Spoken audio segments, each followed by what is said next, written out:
apply for black children. There was a bill on the floor that would have funded education for all 300 black children. But our governor decided it was just politically not correct because he said that the bill went against Proposition 209. We have a Black in School Coalition, which is made up of organizations that are really fighting for black children. My question for you is the BSCU was established to cultivate future leaders, to stand toe-to-toe with legislators, look them in the eye, and tell them my life is more valuable than what you make it. What can you share with these young people who might not see the value of their voice just yet? What would you say to them to encourage them to stay in the fight, like you were saying? No, it's real simple. Thank you for that question, Angela.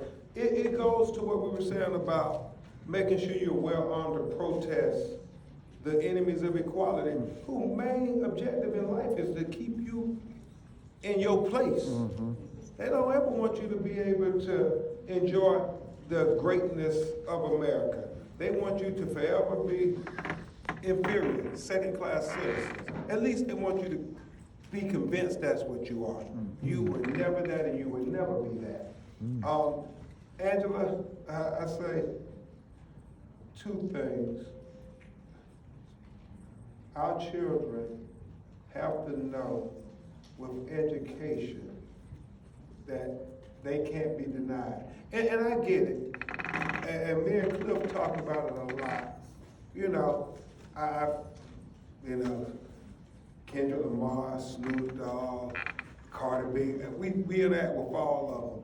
But it always has to be more than just singing and rapping and playing games and so forth. Nah, if that's your only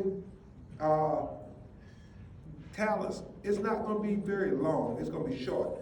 The ones who make it are the ones who are educated. That's how you get to have a long career like a Snoop Dogg or Beyonce, because they have the education to match the talent. But the education is always the most important thing. The talent will get you so far. The education gets you the whole journey. And you have to understand that.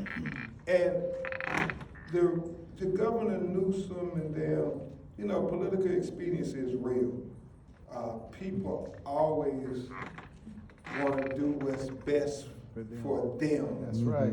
In their political career, especially at the expense of black and brown people. I mean, it happens every day. And so we always have to have upstream thinking. Upstream thinking. There's a great book called Upstream, and I tell you, you should get it when you get a chance, and you get a little older. Upstream. The basic theme of the book is simply this. There was one sunny afternoon. There was a brother, Dr. G. He was walking downstream, downriver, minding his business. And then all of a sudden, he heard a young black child in the river saying, "Help me, help me. I'm drowning, help me. I'm going to die, save me, help me." And the brother said, "Oh my God, I got to help this kid." He jumped in the river and he got the young black kid and he drug him to the riverbank and saved his life. And as he was gathering himself, getting the water off him, getting the water out of his hair, he said, "Thank God I was here. If I wouldn't, that young black child would have died." And just as he was getting himself together, he heard a second black child in the river say, "Help me, help me. I'm drowning, help me. I'm going to die, save me, save me." And so then the brother jumped back into the river a second time. And he saved the second black child by dragging him to the river bank. And when he got that child on the river bank, he said, "Oh my God, thank God I was here, because had I not been, a second black child would have died." And as he was getting himself together, getting the water out of his hair, he heard a third black child say, "Help me, help me. I'm drowning, help me. I'm going to die, save me." And so then he jumped back in the river for a third time. And he dragged the third young black child to the riverbank and saved his life.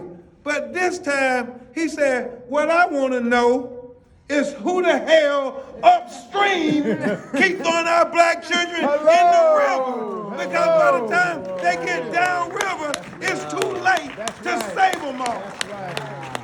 So, well, we got to say to Governor Newsom and every other leader, especially in our community, we got to have upstream thinking. We got to go upstream to prevent our children from getting caught up in the system in the first place, from being caught up in the school to prison pipeline, from being caught up in the high school dropout rate, all the statistics that make up the prison industrial complex. We got to prevent that from happening in the first place.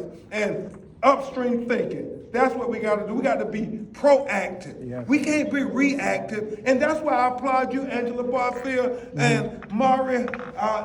You all are upstream. You're going up there saying, let's gather all the black children up in California now and let them know how special they are before society try to tear them down. And you can best believe, y'all. That's right. You can best believe. Well, God sees the best in you.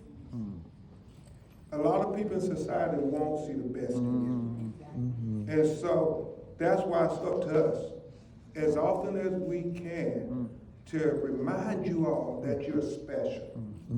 We got to keep reminding you until you believe. Because society going to tell you over and over again, you ain't nothing. They're going to tell you, you don't matter. Black lives don't matter. Brown lives don't matter. They're going to say it over and over again. But you got to not listen to the haters. The haters are going to be forever. They always going to be out there. But it's like me and my law firm, we always say, hey, the more the haters talk about us, the more we know we moving up in the world. That's what you got to know. They trying to put you out in the street. That's right.